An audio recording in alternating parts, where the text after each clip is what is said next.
Hey guys, how's it going? It's your boy M.K.S here, back here with part 3 of my plans and dreams and goals for supporting the D.O.K, Dyslexia Organisation of Kenya, and so-called Rare Gem School Kenya, which is apparently the first dyslexia-friendly school in Kenya. So anyway, I hope you enjoy this video, and please check out parts 1 and 2 if you haven't already done so. And yeah, so here goes. So I think the main point of these videos I'm making now, really, well, I know the main point is really that the main thing is that the students in those schools, the young children in those schools, are healthy, safe, hopefully enjoy themselves and keep safe and are happy. Most of all, I think that's the most important thing. Well, those are the most important things, especially that they're happy, healthy, happy, and all that good stuff. And so I think that's what really the main message is. But hopefully these sorts of goals will help them to be happy in the future, and in obviously being good in their careers, or feeling good about themselves, confident about themselves, is something that I hope will contribute to such. And obviously finding out about famous dyslexics and dyslexic celebrities and things like that will hopefully help to contribute to that. So anyway, I'm going to crack on with the list of my videos, because I know I do waffle a bit in the intro, but that's just to cover what I think the main thing is. So here goes. So number 21. I forgot to mention in part 2, point number 12, that when I talk about mentorship,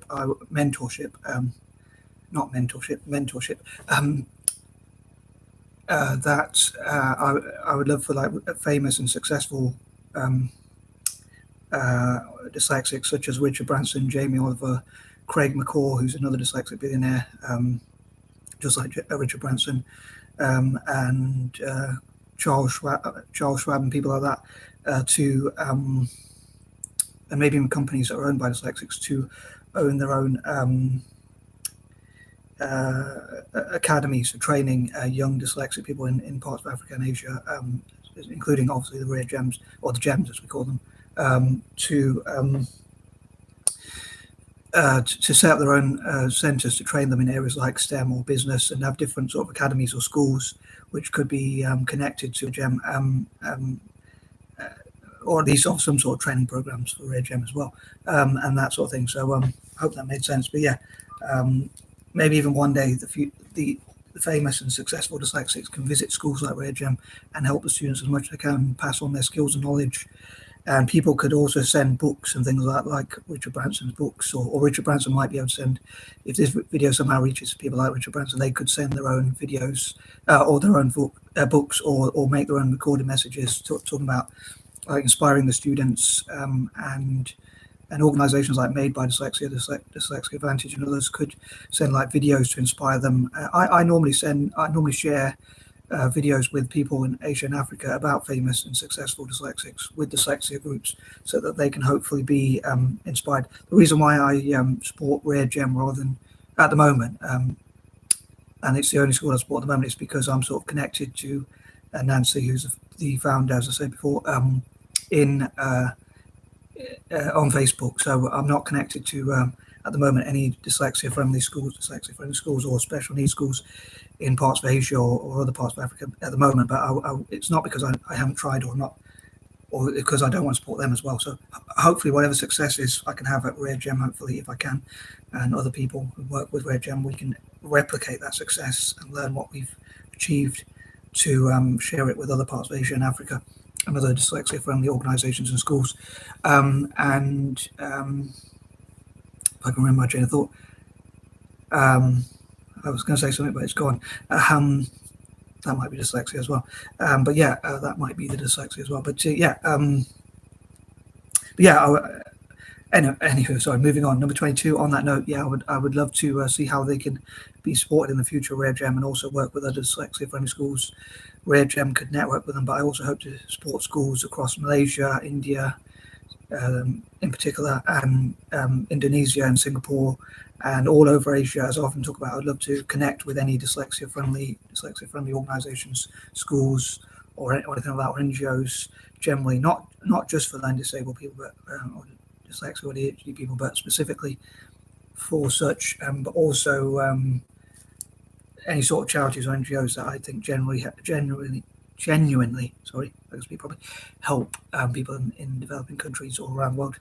Number 23, again, I hope, as I mentioned in part one, that as many people as possible will donate PCs, laptops, mobile phones, or, books as well, or anything that can help with training in areas like STEM, especially tech, and also things like science equipment. If it's possible to transport, at the moment it is quite difficult because of fuel costs. But yeah, also to pay on that note for maybe people can cover the costs of a lot of students from Rare Gem so their parents normally pay fees, but maybe some NGOs or charities or charitable individuals or philanthropists or whatever could, or as many as possible, could cover the fees of the GEM's parents so that they can save that money for their future, maybe even to invest in like savings or in businesses or investments or things like that, and also to pay for things like meals and food and things like that. So I hope to, as I network with charities like that, like Mary's Wheels or other such NGOs. I can't remember the name of some of them at the moment, but I know there is one, but the name eludes me, which my sister told me about. One of my sisters told me about. But yeah, number 24. Again, I think it'd be great, as I mentioned in part 1 and 2, for the Kenyan politicians and government and wider society to learn about learning disabilities and support them, and support people with dyslexia and ADHD who can perhaps run businesses and solve problems in the future if they learn about people like Richard Branson, Jamie Oliver, and Charles Schwab, Craig McGorn, and many other famous and successful dyslexics like John Chambers, who was like the CEO of Cisco, and different businesses and contributions that have been made. And again, maybe those businesses that are run by dyslexics can invest in Kenya and other parts of Africa and Asia, and including the dyslexics, and like help them set up their own businesses. Again, like charities and NGOs could help them if they save money on those sorts of, on like the school meals or the school fees and things like that. Then maybe they can invest in businesses, or even like NGOs that offer like training for young dyslexic and ADHD people across Asia and Africa. I think that'd be a pretty cool project as well, and Ireland as well, because as I say, like former colonies. And again, I'd love to see those schools working with each other around the globe. Number 25. Again, I think the main thing is that they're happy, but as human beings, I think we do need things that's a purpose that keeps us going, like in our careers. And in a lot of parts of Asia and Africa, that like students in the past, at least, and possibly even today, unfortunately, were like beaten because they couldn't get their grades and things like that. And I think a lot of people think that dyslexic people are not smart, and I hope to show people in Africa and Asia that maybe dyslexic people might be the people with unique skills, because reading and writing is not a hugely unique skill. So, but maybe dyslexic people have other skills, even in areas like business, which you might be shocked about, that actually can contribute so much to the growth of their economies and the betterment of their economies. And I think also having sympathy and empathy for each other would help. So I hope Asian and African nations can unite as well. Number 26, this is a bit of a controversial idea, but this could also be like a form of reparations, because countries that were colonized may be supporting their schools, including dyslexia-friendly schools, and raising awareness of dyslexia and neurodiversity generally could help. Number 27, I hope that Nancy will have a list of the top people who have donated to the school and supported the school in any way, like with advice or books or things like donated money, or other things like training materials or things like that, and generally helped the school. So hopefully that will encourage more people to do so, and it's good to also acknowledge those who have helped or who do help. Number 28, hopefully again, negative perceptions of dyslexia and ADHD can be changed in developing countries, especially so that people can see what people with neurodiverse conditions, special needs, learning disabilities, whatever you want to call them, can achieve. Number 29, as ever, I'd love to hear from other people, and I hope that dyslexics or people, or ADHDers, as I call them, people with ADHD or dyspraxia or dyslexia or autism or any other neurodiverse conditions will share their personal experiences, especially those who are more financially or generally successful in their chosen careers or paths, if you can share any sort of information, basically, or awareness, I think it'd be pretty cool. And number 30, again, I would love to hear from all possible views, preferably positive ones. But yeah, all views welcome. And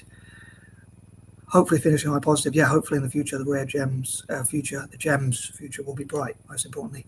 And also former students could perhaps come back to help in the future as well, and volunteer to help the school as well. And I am out. Peace and love.